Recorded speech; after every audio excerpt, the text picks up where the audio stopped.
opinions and just get them to think rationally, which is a thing I've said for a long time, and I've encouraged people to do this. But this feels like almost an abuse of power. I'm with you on that one. I mean, because for me, it's like I'm not mad at the folks of Star Trek doing it. I kind of feel for that one guy because there's some key grip. You know what I mean? Some audio engineer who worked on Star Trek who's kind of like, but I like Trump though.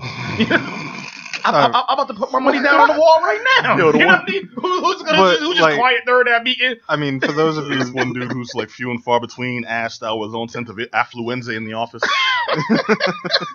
That guy is quiet in the room when this meeting went down to discuss whether they're going to draft this letter. Like, where are you going? I have to get water. He never comes back. Never comes back. What do you do? He's a lunch run for the office. He's going to McDonald's, picking up like 37 number 2s and drops them back in a Bentley. You job. Yeah, man. But anyway, I mean, I don't see it overreach. I just feel, I mean, the content itself is something that bothers me because you hear this so much from politicians and me coming out of a poli-sci background. I just think the whole thing is trash. This whole, if you vote for a third party, you're throwing away your vote. So on principle, or on content rather, I disagree with it. But on principle, hey man, that's just what they do, man. If you're a Star Trek supporter and you're bitter at this, let them know. Is it a little overreach? Maybe, but everybody else has been doing it with this election cycle, man. Everybody mother feels as if they need to go out there and guilt trip people to vote for this way or that way. So I'm not terribly surprised. I just don't like the content because I'm hearing it a lot personally. Yeah, I get that too. And the thing is, like, everyone has their opinions on their particular candidate. Cool. Not everyone gives like legitimate information on all the candidates and says make up your mind for yourself. And I'm all for that, but also I'd kind of like people to think a little more rationally. And most of the current opposition to, I'll just say, my own particular party, because naturally we at the Geek down here on WEMF Radio don't condone the swaying of any particular political leanings of our audience. That's right. Even though we would very much like to keep orange-faced, straw-haired Baboons. bad Baboons. toupee, yes, out of specific positions of power. I'm just saying, Johnny's a little silent right now, so you might want to cut down on the Yeah. on the partisanship. No, but he's Hey. low key though. Is it because I have straw hair? Is that it? Johnny, tell us why you're voting for Ted Cruz. Oh, Ted Cruz. Let me tell you about Ted Cruz. He's a lawyer, and he looks like a rat. So I look like a rat, and that's why I'm voting for him. Wow, okay. Relatability is important, my friends. It is. That man found his candidate. Well, I actually posted not too long ago a little spiel about, like, I don't care about what other people. As far as I'm concerned, there's too many people overly hyped and sort of fixated on just the presidential race when there's so many other positions. Probably one of the largest we've had available for re-election in a very long time. And those are, as far as I'm concerned, more important. I'm not saying that the president is not in unimportant position. It is important. But if you want to really do some damage to the system and sort of shake things up as far as the establishment, because quite frankly, it is the establishment that got us into this scenario where we have two terrible candidates, one of them far worse than the other, but they're still awful candidates that know that the majority of the country really doesn't want. We got to that point because of the establishment, because there is a system of people doing favors for one another and paying it forward within their own collective elitist group. Whoa.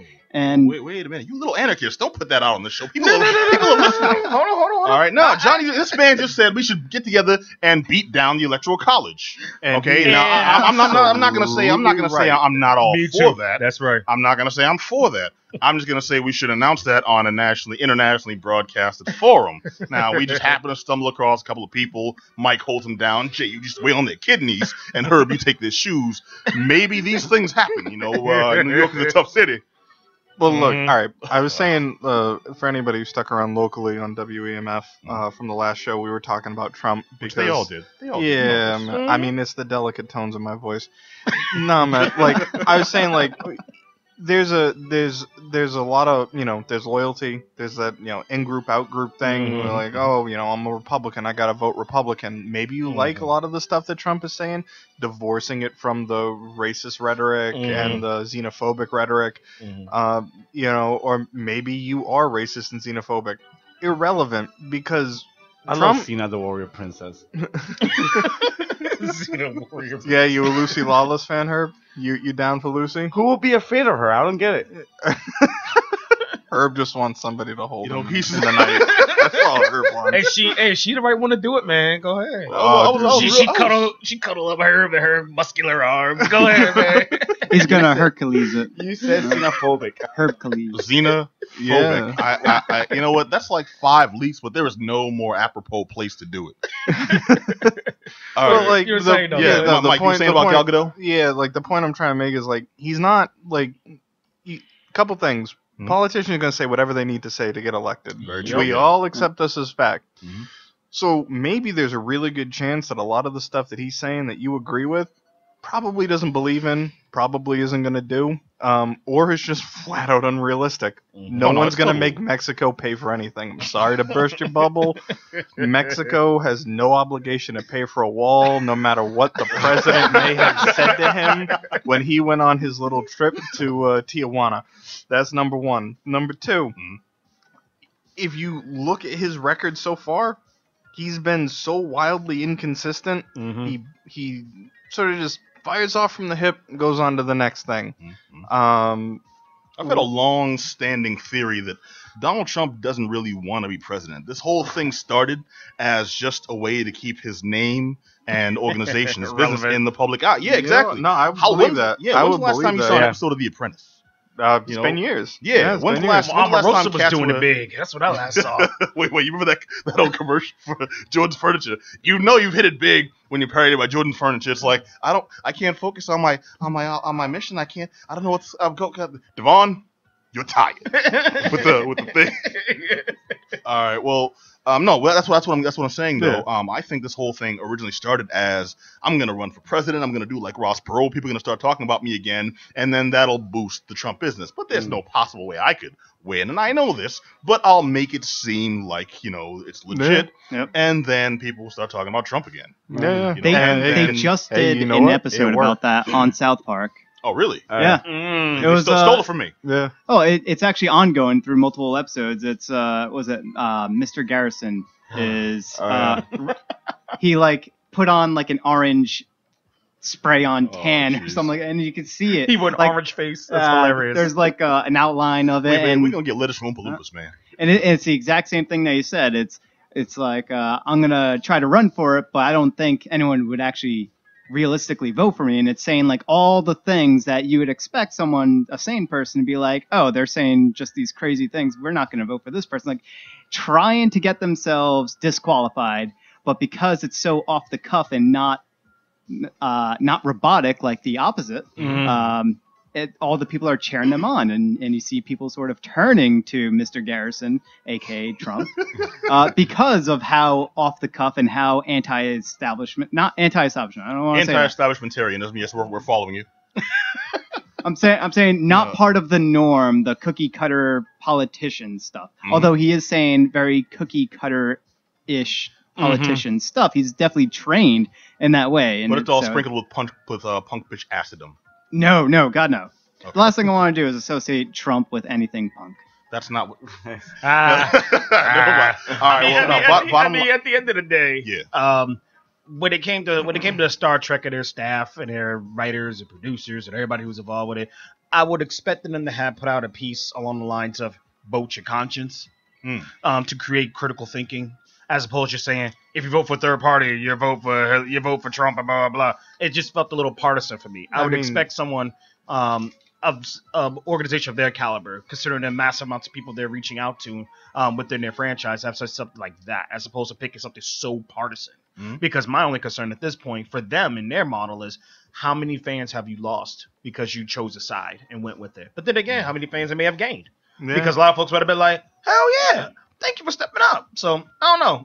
It's a toss up for me when it comes to this whole story. All right, you know what? Maybe you're right though. I myself know how I was going to vote. I'd planned, not from the beginning, but I paid attention to the facts and I made a rational decision. And then when my candidate dropped out, I made another rational decision.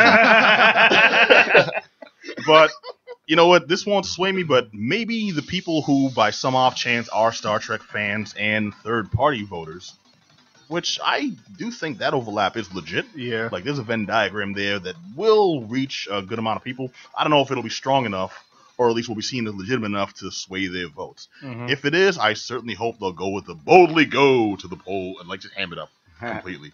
I will say, if anyone is still thinking to go orange face, straw hair, I think I'm pretty sure like he's just in it now because he's in too deep.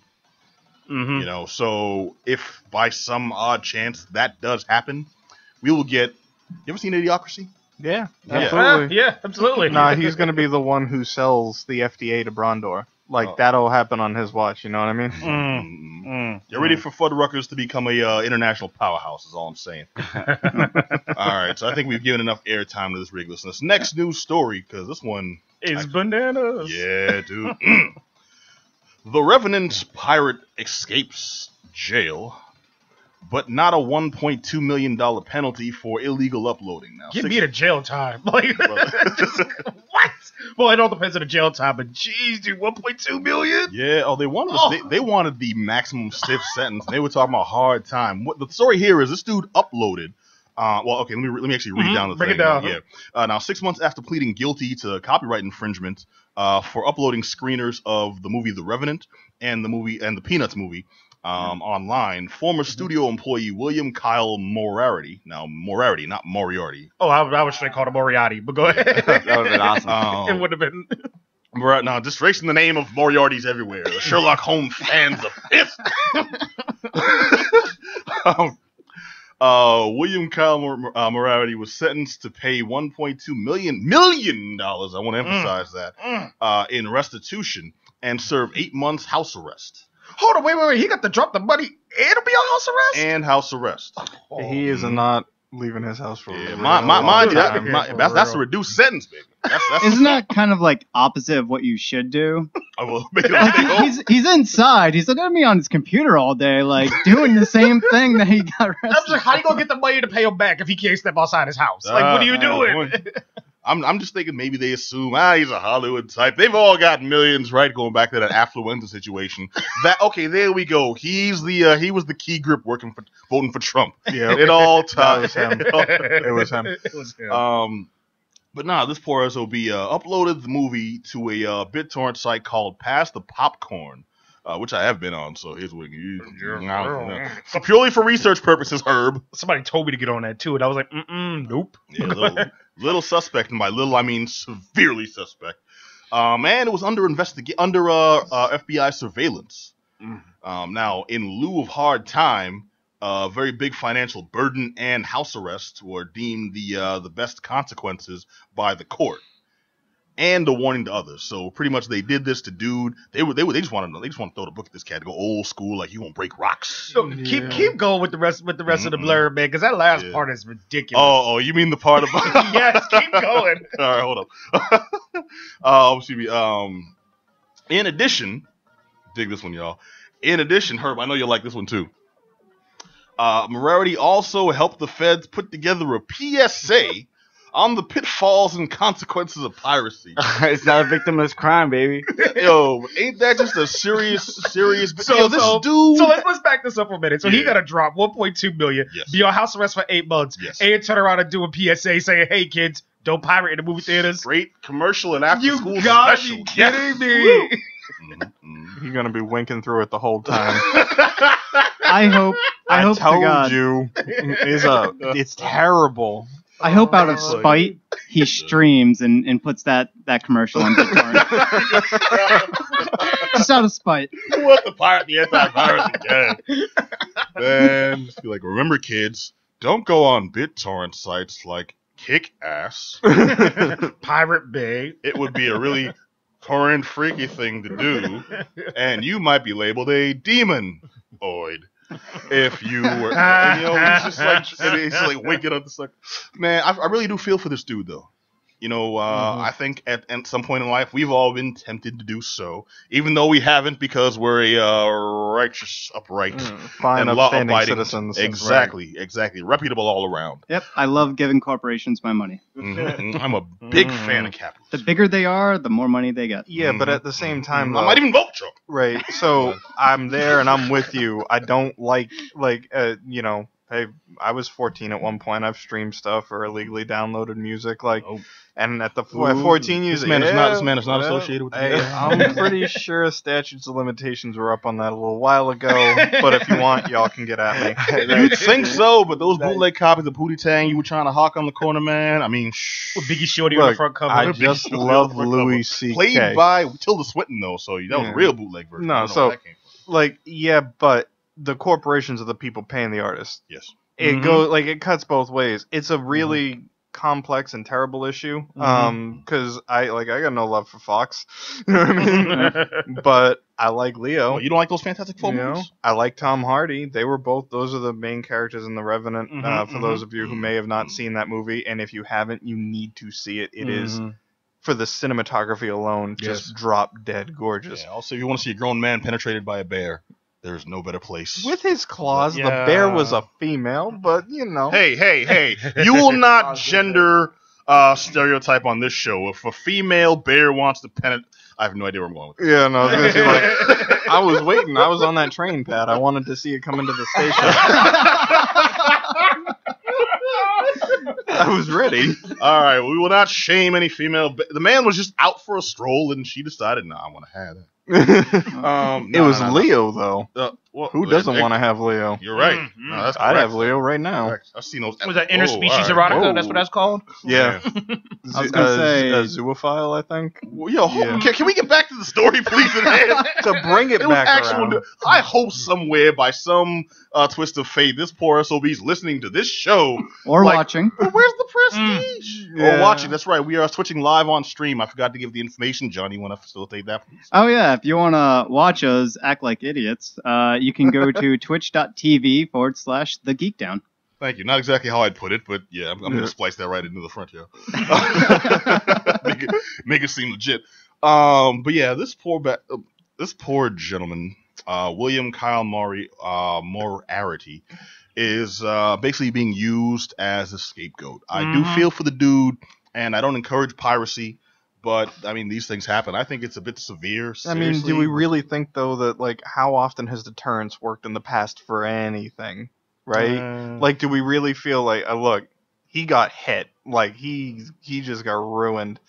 But do you guys think that this is really going to help? I think so, because look at the effectiveness of reefer madness. Nobody smoked marijuana since 1946. And then, yeah, seriously, man, thanks to Rex Banner, we haven't, no one's had a drop of alcohol. I don't know what you're laughing at. Had a drop of alcohol since what was it, 1922? I mean, good things are happening. Racism was stamped out long ago thanks to that wonderful documentary, Birth of a Nation by D.W. Griffith. That was, this man handled business. Foreshadowing? That was good, nice little foreshadow. Mike, no, I don't. I mean, when I was in school, I had legit two of my friends got up on it. Was it whatever music people are? Was it RIAA?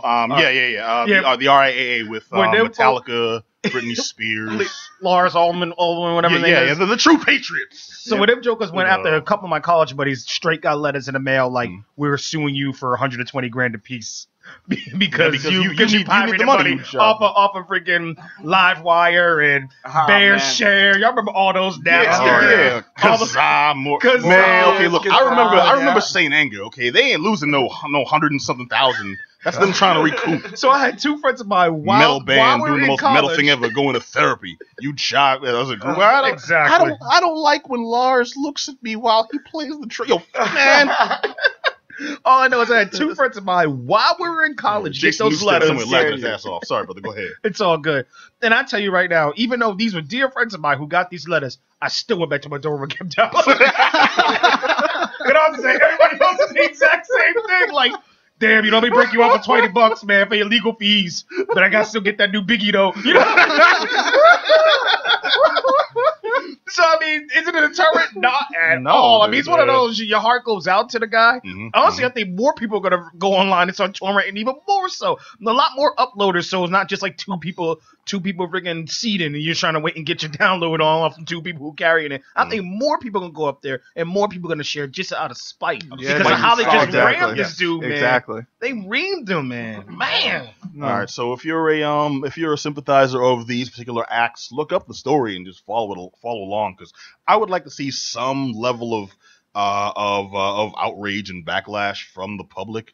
Get this dude kind of a reduced sentence off of this ridiculous reduced sentence they gave him to begin with, because dude, honestly, it's just a dude who thought, I like these movies, I'm going to share them.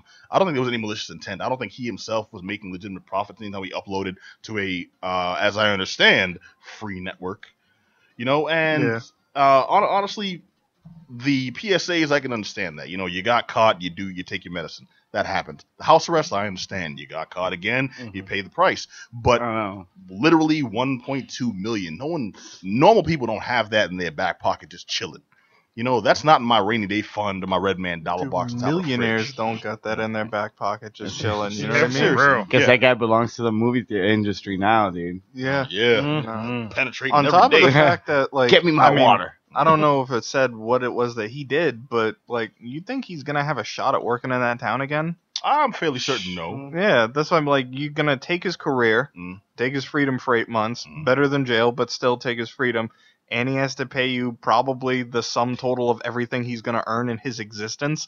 Like, how does that break down to freely sharing 2 movies, one of which I can attest to the quality of? You know what I mean? Like, I don't know that the crime don't fit the sentence. No. Seriously. Also, did he like share those after they were like where they were in movie theaters?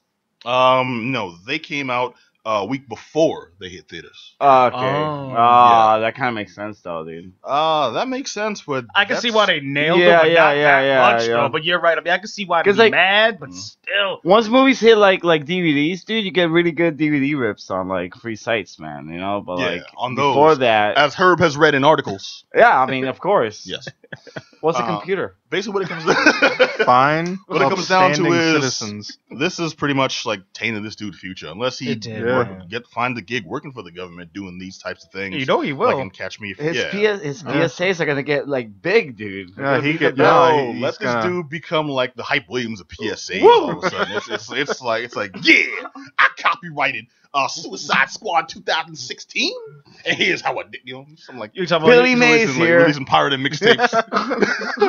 Alright, that that was a black guy great from the Billy Everest Mays. commercials. Man. Oh, it's Black like, guy from the Everest it's commercials. like, well, why can't you pirate like I did? Get your game and oh man, I'm be angry for no reason.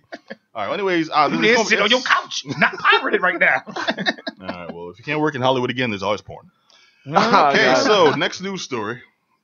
NBC axes new comedy Mail Order Family after a Change.org petition and objections by Asian American groups over stereotyping of Filipino women.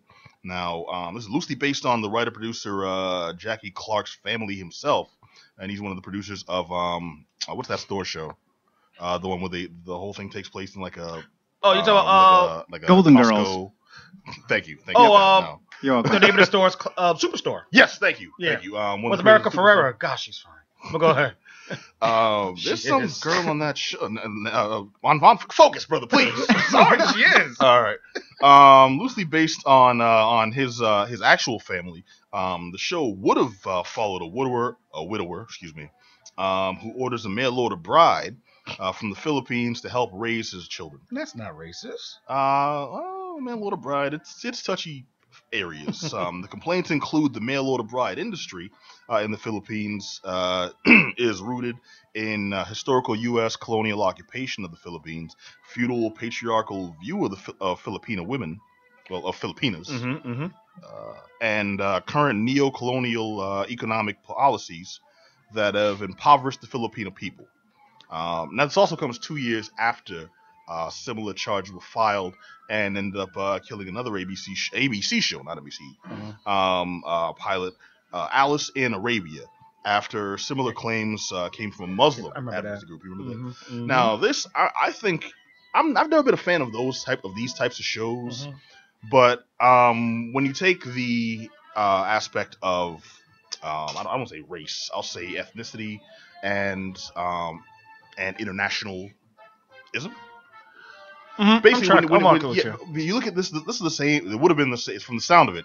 It would have been the same type of show as something like a Mr. Belvedere. You know, something like a the Nanny. The Nanny. That's the first one I thought of. Yeah. This is you bring an X Factor character into a quote unquote stable environment to help raise the family, and they will, in the end, you hope positively affect the upbringing with their differentness. And I think the point of view from this dude's perspective is the fact that his family specifically was in a similar situation where they had the mail order that worked out for them. Maybe looking at it with kind of like rose-tinted glasses of a best case scenario, not considering that, dude, you're talking about a possible sex slavery situation where somebody was sold to the company that sent you this mail order bride in the first place. You know, there's just a political landmine waiting to be like stepped on. I agree with you 100%, man. For y'all can't see my face really on Twitch, but when I said that wasn't racist, it was sarcasm because it clearly is. Like, did you not think this through? It's just ridiculous. It really is, because I'm getting images of them seeing, you know, how can we bank off of what Modern Family did? Because Sofia Vergara was able to bring in the Colombian influence, but the way it was told on Modern Family is just ingenious, because you see all these different people of diverse, you see a lot of diversity with the show Modern Family. But because of the premise of this is clearly we got this Filipino woman to be our slave and we learned something off of it. Congratulations, pat ourselves on the back. It's not going to go down well. You know what I mean? That's really what it came down to. I'm hoping that at the very least this will be an eye-opener. Anyone has a similar idea. Sitcoms, I love them. I grew up watching every sitcom under the sun. Good, bad, forgettable. Even Gidget? Brother, I love Gidget. Yo, she was this little girl that could surf. You know how rare that was in 19. Yo, Gidget was the shit. I'm gonna go home and watch some reruns now. Dream after the show. Dream On with Brian Ben. Yes. Very underappreciated show, started on HBO where you could actually see some tits. And then ported to Fox. I gained a fond appreciation for what's her name that went on to Just Shoot Me. Yeah, she was his wife. Also, if you look up that show, the kid who played his son, he's bitter, man. Because after that, he couldn't really get any roles in Hollywood. Not because of that, but because Hollywood is vicious towards child actors. Oh, yeah. And it was either Cozy Up the Pedophiles or people interested in... Yeah. Oh, you want this role?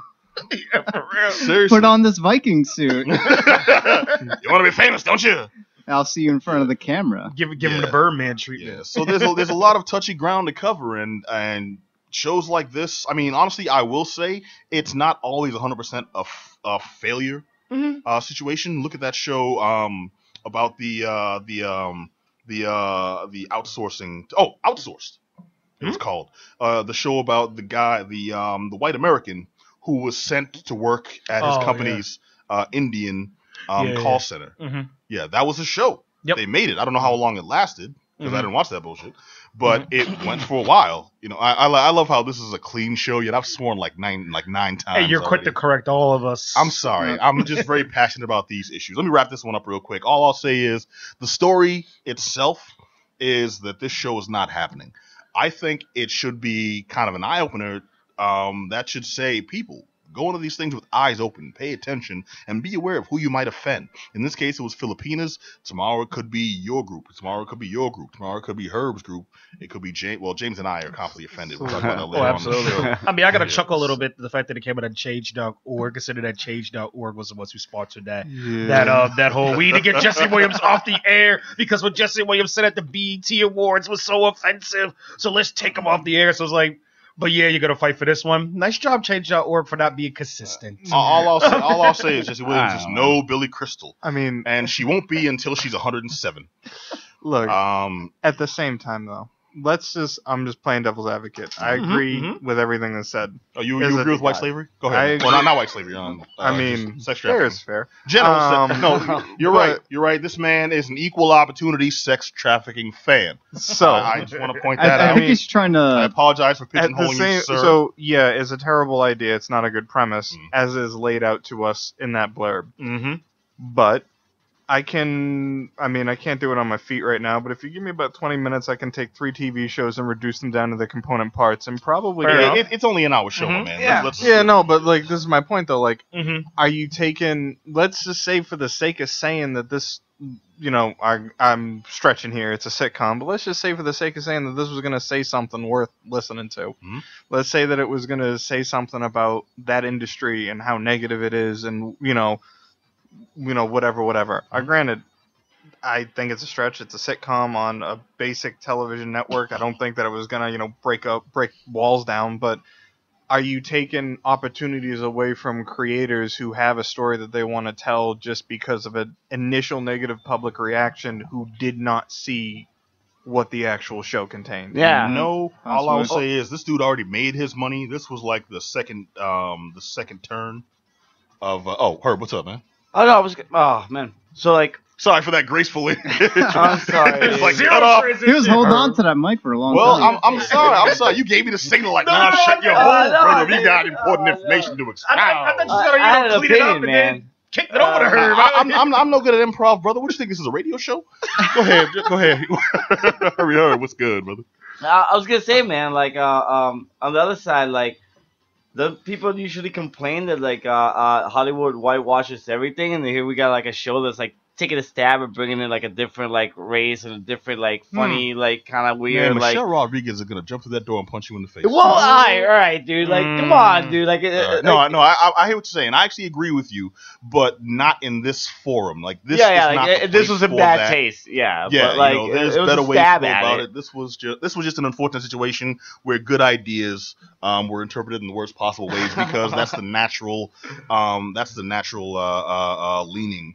When you're talking about, we're getting mail order brides in this sucker. if this was like 1992 and a rerun of Married with Children. Yeah, I was just gonna bring up Married with Children, dude. But this is 2016, dude. And but back in '92, Married with Children was no like, pun intended. But wasn't Married with Children back in '90 whatever it premiered? Like, wasn't that like risque and like? People were like, wow, this is like, some people might have been offended by it, and they were, and they just didn't have the internet enough like communication between each other to make a fuss about it, dude. Like back then, like they didn't have the internet, they couldn't like communicate within their peers like fast enough in order to make a stand against it. And then after a while, time kicked in and it became really popular or whatever. You were also talking about a show that had such prestigious episodes as they go to an English town where everyone wants to kill them to break some 100-year-old curse because the dude spent too much time on the toilet. That happened. Okay, it wasn't Shakespeare. That happened like way later on, dude. But I hear you, man. All right. I know. I'm just saying, dude. But like, wouldn't it just be better? Like, if I'm NBC, it's like, toss it out there. They say no press is bad press, right? Mm-hmm. They got a lot of bad press. NBC tosses it out there. Maybe it's garbage. If it's garbage, it's gonna get canceled anyway. If it's not garbage and it actually says something that's actually good, it actually makes a point, then they just made themselves more money, and everybody who was wrong can shut the hell up. You know what? No, you're right. You're right, and you swayed me. Okay, now NBC is a subsidiary of Comcast, right? Yeah, go ahead and put it out there so this tanks your network and maybe you can lower my damn cable bill. Yeah! Never gonna happen. We've given this far too much time. Never gonna happen. I will say that it is a real... Sorry. It is a real issue, though. Like, there are... I mean, usually it isn't mail order, but I've personally Order the bride? Go ahead. Well, I've personally come into, like, scenarios of this happening, but it's kind of like the opposite, where people from outside the United States pay other people to marry them so that they can get into the citizenship in the United States. Mm-hmm. And this personally happened to me. So you paid to be in this country? I did pay. I am not a citizen. I was born here, but I am not a citizen. Everybody, he's just kidding, because like the FBI will come and take you. I am absolutely a citizen. I was born here. I just said I was born here. The side eye, like, come on, man. If INS comes, I am putting my hands on the ground. I'm not making no sudden movements. The man right there said it, not me. All right. We're all legal. I'm just saying this because I know you listen. All right. Now I want to hear about a picture that's I don't know, about to tear up box office. Yep. So much controversy going on. involving the directors, involving the legacy. The writers. I'm talking, of course, about 1915's Birth of a Nation by D.W. Griffith. Now, this movie just came... The Making of a Klansman, right? Making of a Klansman. Yeah, man, what the hell? Like, that actually came out... This mother... In interviews, this fool... We're talking about Birth of a Nation. Right now, I'm just doing a little exposition on the original Birth of a Nation, which the name and little else came from for the 2016 Birth of a Nation. But the original movie... was by D.W. Griffith and is still taught in film schools today. I know as a film school graduate, you mothers, where we had to study the original Birth of a Nation, touted as one of the first examples of in-camera editing and like eccentric shots and really well-told stories. The problem is it's a movie about the Ku Klux Klan being the ultimate saviors of America. The irony is that Woodrow Wilson was actually a huge fan of the movie to the point where Griffith would show up to the White House and show him private screenings. Man. Pretty messed up. Wow. Seriously. And now he's talking about the... Anyways. Wow. The latest movie, however, to be called Birth of a Nation, is about Nat Turner, an enslaved Baptist preacher who lives on a Virginia plantation owned by Samuel Turner. With rumors of insurrection in the air, a cleric convinces Samuel that Nate should sermonize to other slaves, thereby quelling any notions of an uprising. As Nate Nate witnesses the horrific treatment of his fellow man, he realizes that he can no longer just stand by and preach. Now, on August 21st, 1831, Turner's quest for justice and freedom leads to a violent and historical rebellion in Southampton County. Now, Jay, you actually got to check this one out, man. Dude, lay it on us. Yes, man. I'm very happy to be able to catch a sneak preview. I mean, I was told there's only 3 of them that was happening in the area, so I caught the second one. There's one more tomorrow, which is totally sold out, unfortunately. But it was definitely a great picture. I mean, many of you know who are listening heard of the controversy that was surrounding the director, Nate Parker. Yes. Really don't want to get into that. If you want to check it out, go on his Facebook, Google Nate Parker, the whole 9 yards. The whole thing is... It's it's sad, man. It really is. The whole scenario, everything from what happened to the victim to his ultimate the reaction he's getting for it. So it's just a mess. So I just really want to focus on the film itself. The film was an amazing film. Just the way it was done, the way it was directed, the way it was shot, all the way around. The way the story was told, I was real hesitant in the beginning to go see it.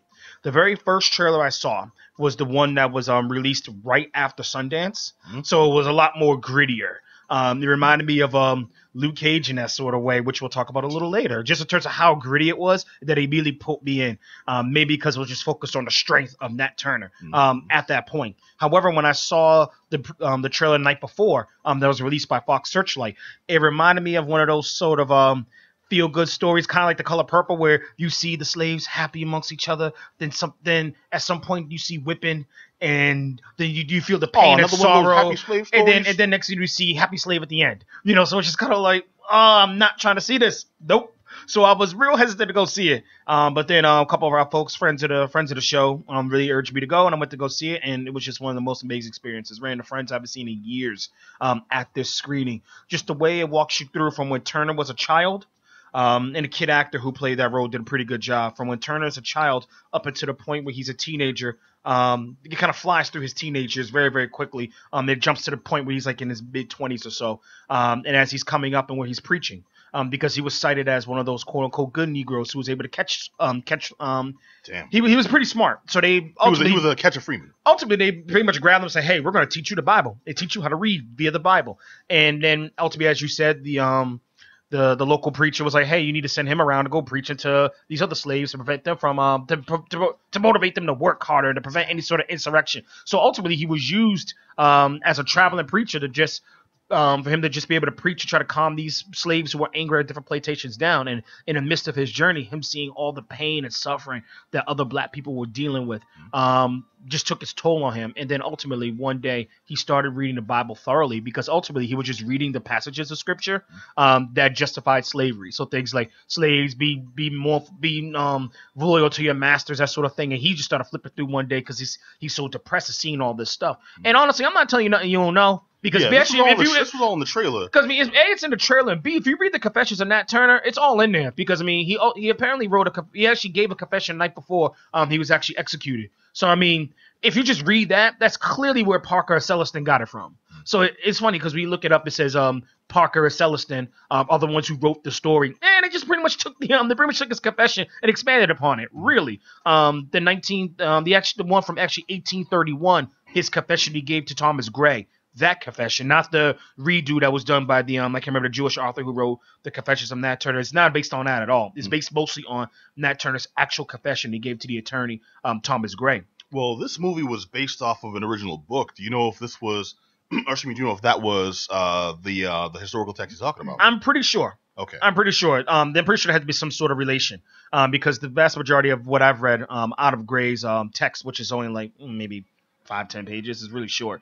Just this is what Turner told me while he was in the slammer before we executed him, and he just effectively did Alex Haley and took down the notes, like Malcolm X and all that. Letters from Birmingham jail. Pretty much, that's pretty much what I gathered from it. So it walks through Turner. Effectively, for me as the thriller priest, as a clergy person, it was really inspirational to me to see how he actually opened up and started reading more parts of the Bible. So he has a scene where he's like, all these scriptures I've been quoting, I've only been quoting the first half. I haven't quoted the second half because I didn't read the second half, which says you need to raise up and not let these people beat you and slaughter you and take up the sword. And he had this moment where he's just like, let's go. He builds his posse and just slaughters. Nice. My favorite passages. And lo, God did say Pharaoh was a jive sucker.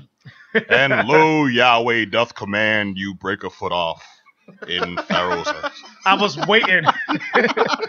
I was waiting for Sam Jackson's monologue, man. I was waiting for it. Yahweh represents. I was waiting for him to say it. Strike down upon thee with great vengeance and furious anger. So I was waiting for that, but he didn't do it. But still, it was great. Couple of takeaways. One, it's not a dark and dreary film. It's shot dark in a sense of like it means a lot of darkness in the movie because you're seeing brutality. You're seeing there's a scene where his wife is brutally raped. If you've been following Parker, that's one of the biggest criticisms he's received because of his past and that being in the movie. You don't actually see the actual event happen, but you know what happens because of the aftermath. You'll see that when you're watching the film.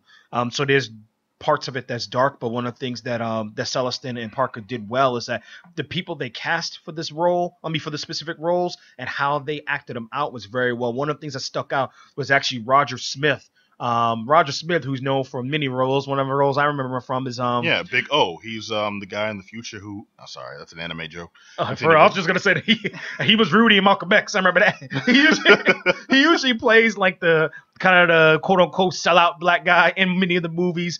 So he played. At least he wasn't Jamie Foxx with that hairpiece. Yeah, for real. So he played the house Negro, if you will, in this movie. And just the way he hammed it up, even though it was such a serious role, had many members of the audience laughing because they're like, I remember you when you was this guy. So it just pulls you in. So many members who've seen this movie could definitely pinpoint certain roles. Like, I can see Gabrielle Union doing this because she's in a movie and she plays a role. Like, yeah, okay, Gabrielle Union. So it's just really interesting watching the audience. Has she aged yet? No, she Gabrielle Union is like 53 playing 19 amazing to this day. She really did look. She was playing about 19, 20 in this movie. Just like, you look really young in this movie. Ridiculous. But just got Mike over there sweating. Look at him. She looked amazing. Shouts out to a couple of actors.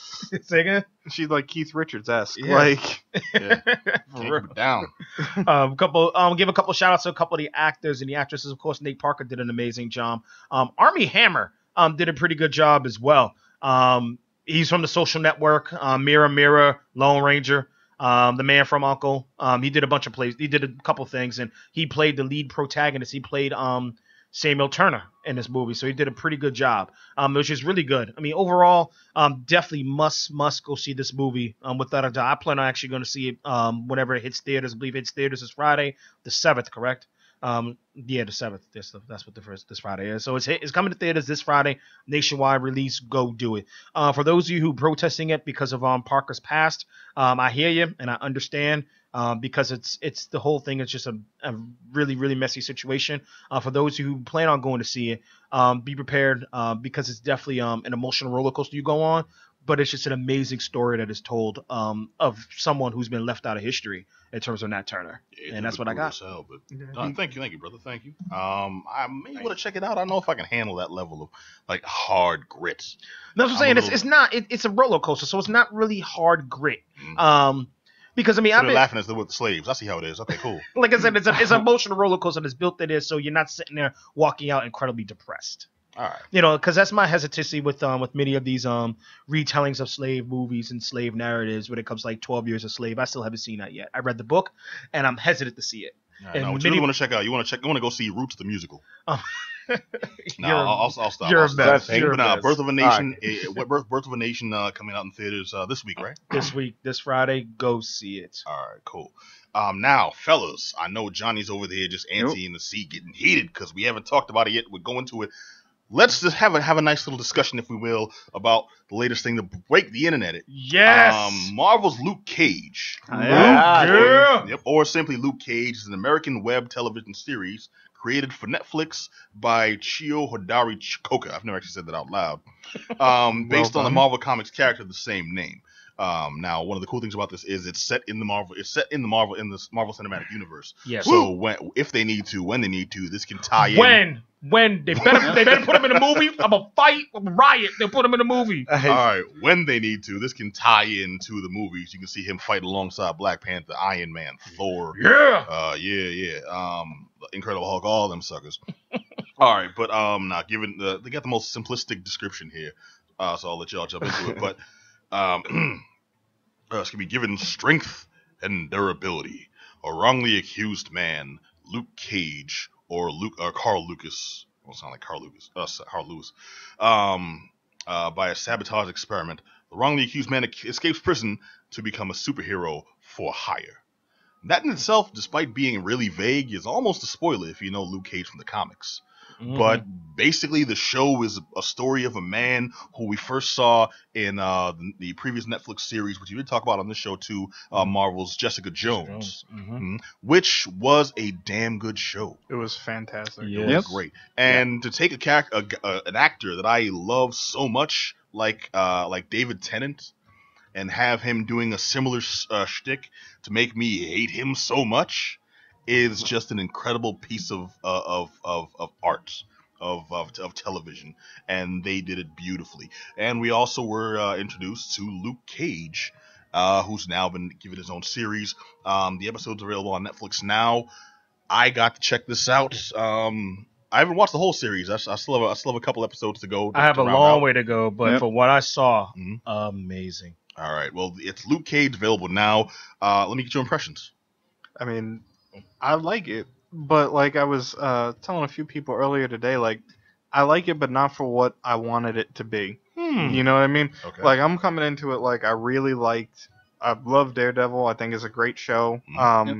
For a lot of reasons. I like Jessica Jones, but again, like Jessica Jones was its own thing, and it did not play off of Daredevil, and it's a very different feel to the show, very different content.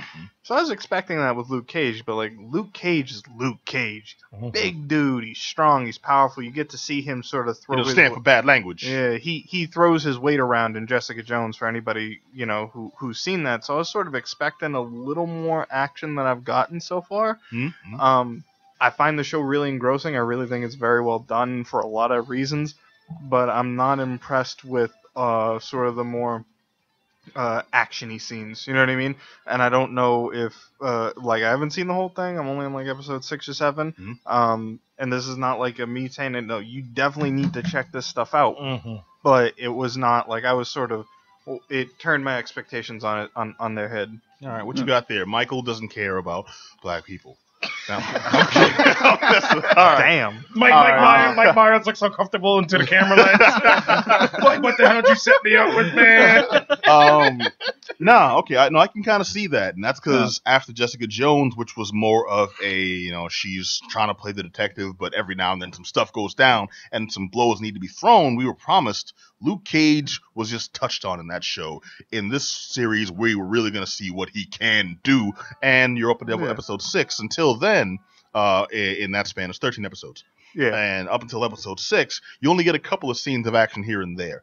That can in itself be very frustrating. I feel you. I really want to see him just like throw down and things, but they're painting him as more of a cerebral character, which is good. Which is great. Yeah. Which is great because, like, on the other hand, like, I'm debating this with myself as I'm watching it, and I'm like after episode like 3 or 4, whenever that big end scene happened, and I was like, man, that wasn't really what I wanted. Like, I was expecting a little more there. Like, he's sort of like, but restrain, hold yourself back. But then, like, I keep watching it, like, all the performances are engrossing and amazing. Spot on. And, like, he plays the other aspects. Michael Coulter is his name? Yeah. Michael Coulter plays Luke Cage. Yeah. He plays the other aspects of that character so well. He's mesmerizing, he's funny, he's witty, and he's smart. And I think that you need to bring all of that so he doesn't just end up as another one-dimensional One thing I noticed about this is they're really taking advantage of the fact that it's not a movie where you have to get it all into 2 hours or 2.5 hours and like throw something in the end credit scene. You got 13 hours back. Exactly. 13 it's hours not to make about it work. getting folks back in the seats. It's like they're really just taking advantage of the fact that they had time to lay the story out. Yeah. And just like let it grow at its own pace. Right. I do agree with you. It's a little slow, but mostly because I'm familiar with the comics. I know what this dude can do. I know what's gonna happen. Let's see someone get punched in the neck already. Let's do it. I mean, for me watching Him this, and Danny Rand is like some kind of interracial Rainbow Coalition double dragon. Making stuff happen back and forth like that episode of Family Matters. Sorry, go ahead, Jay. What's up? It's definitely a slow boil. It is. Yeah. It is. I mean, I was geeked up for this from day one when I first heard this was dropping. I just want to point out, if anyone can't see this on the Twitch stream, this man is wearing the Luke Cage shirt. Yeah. Here we go. Yellow shirt and tiara, dude. That's right. Throwback. That's right, dude. Tiara. You know what I mean. Throwback. Yeah. All right, so I laughed so hard. You know what I'm talking about, Pat. I laughed so hard when that happened. I was I like, didn't get back. We're so behind. Me and Johnny are behind on the take for this one. We're not going to spoil anything. Go ahead. Thank you. So we just finished episode 2. Yep. Amazing so far. I mean, I was geeked up for the prep for this. The fact that they took into account the titles of the episodes are based off of Gangstar album titles, on track titles. Like, you gotta be kidding me. I mean, the first trailer with Wu-Tang, ODB rather, yes, that immediately put me in like, this is gonna be something special. And even after the first episode, I mean, all the different references they drop, to throw back to hip hop culture, throw back to the current time in which they're in, it's just amazing. The little nuances from the actors, it's just something that pulls me in. I like the cast. I think the cast is very well with I'm gonna jack up this brother's name.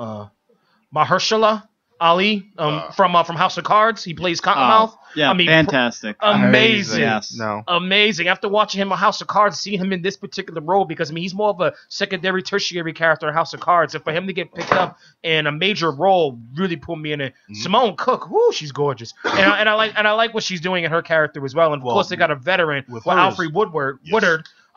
For them to have her as a veteran, it gives a sort of stamp on it. To have this old school veteran actress on this show, to be able to balance the weight, so it doesn't pull away from the other actors who maybe not nearly as known, but at the same time it gives us its credibility to it. So I'm all about it, man. I'm loving it. And I wrote on my Facebook wall that I'm kind of hating on folks who are now jumping onto it, who were like, "Luke Cage is so awesome," but you clowned everybody who used to read comics. So it's like, back in the day, them comic nerds, you hated them, you gave them swirlies, well, all of a sudden now you're on the bandwagon about, I love superheroes now. I'll tell you where I can get it, because you acknowledge these cats are fakes, but it's like at the very least the material is getting its respect. Yes, and that's the one thing I am happy for, that the material is still getting out there.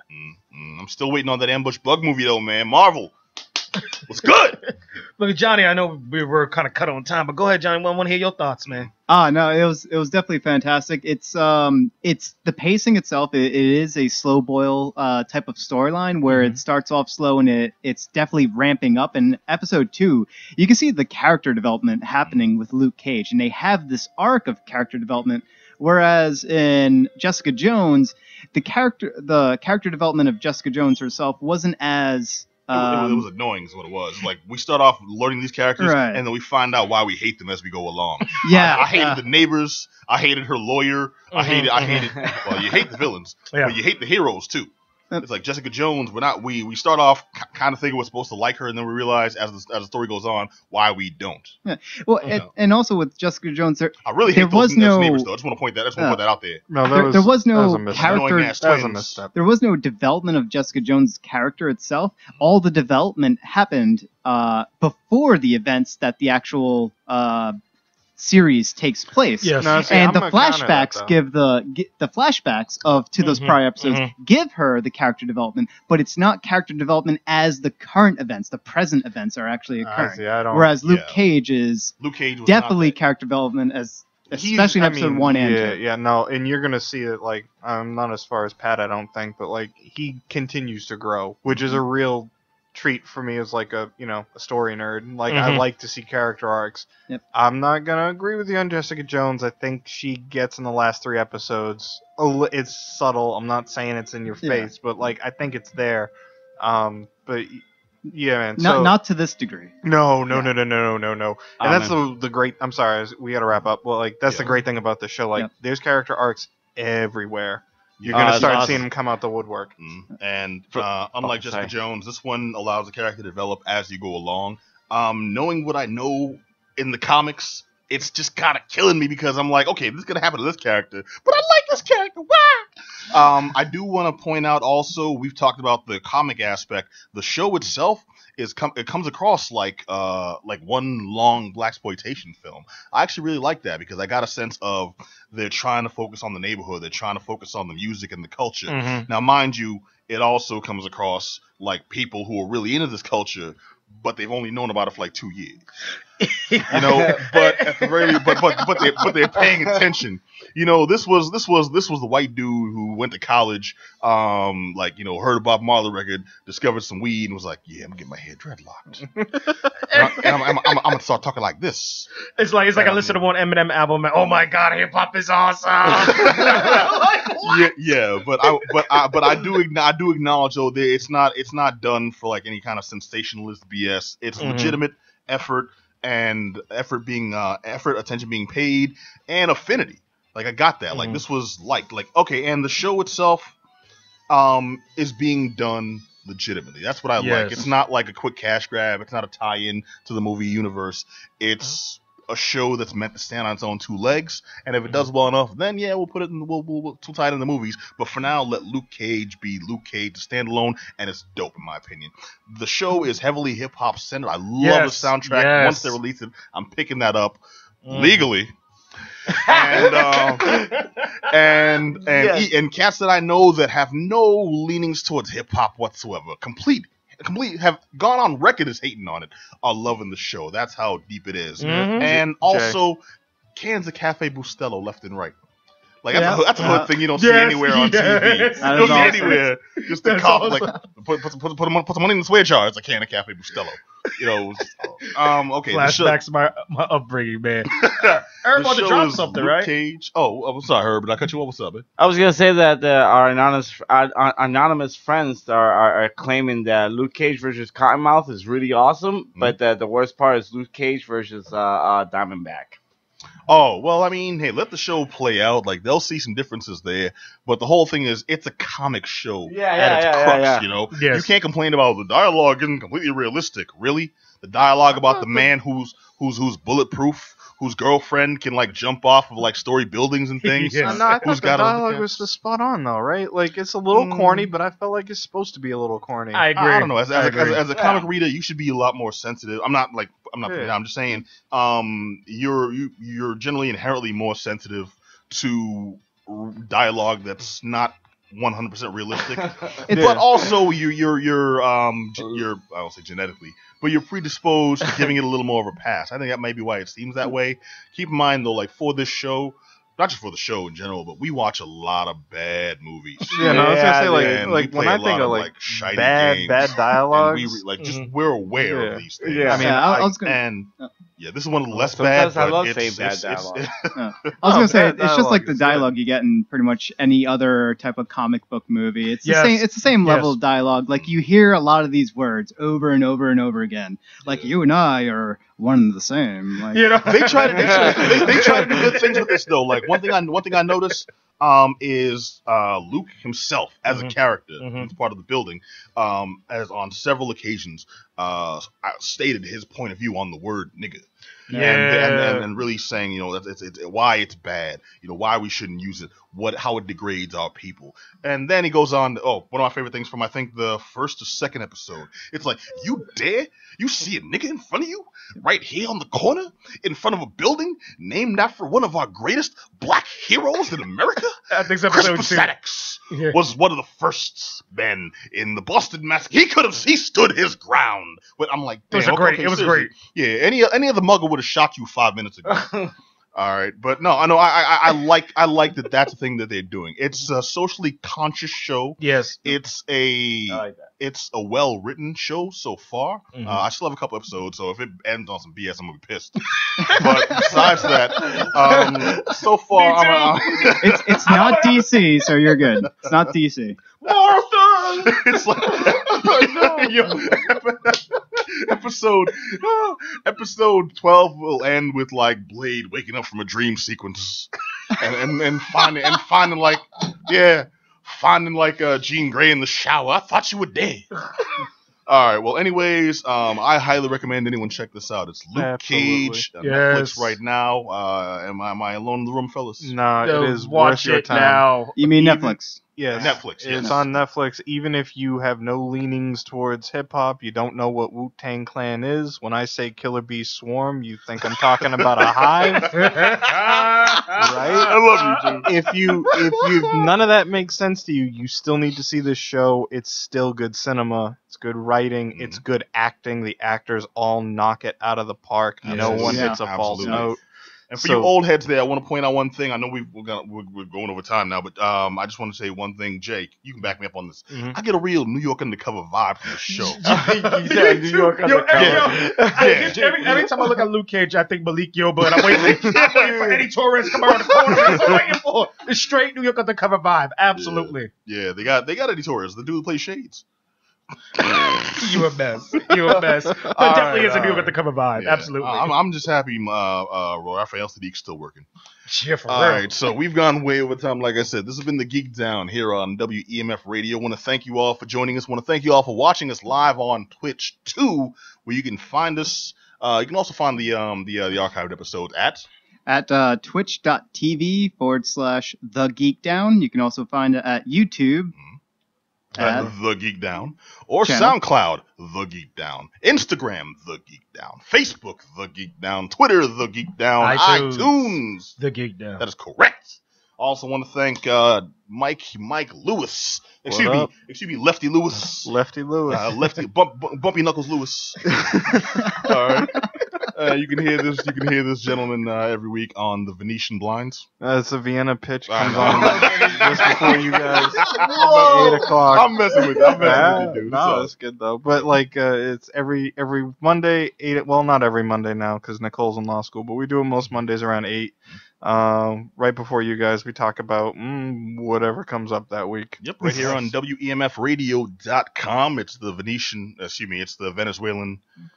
Just watch. It's the Vienna pitch right here on WEMFradio.com at 8 p.m. Hosted by Nicole and Zuni and friends. I forgot her girl's name. I'm a bad person. Rotating cast of characters. All right, these you catch these jokers here, and then you can hear us right here on the Geek Down. If you heard anything on this show you want to chime in on, hit us up at geekdownradio@gmail.com, or just jump to the website and get the lowdown there. It's geek-down.com. Until then, we'll catch you all next week, 9 p.m. right here on WEMFradio.com. I want to thank my homeboy Orange Juice James. Peace. I want to thank Just Johnny. Yep. And I want to thank DJ Herbie Herb. Yo. I want to remind you all, catch us next week. And until then, you all be excellent to each other. Peace. This is WEMFradio.com. Count it up. Keep that down.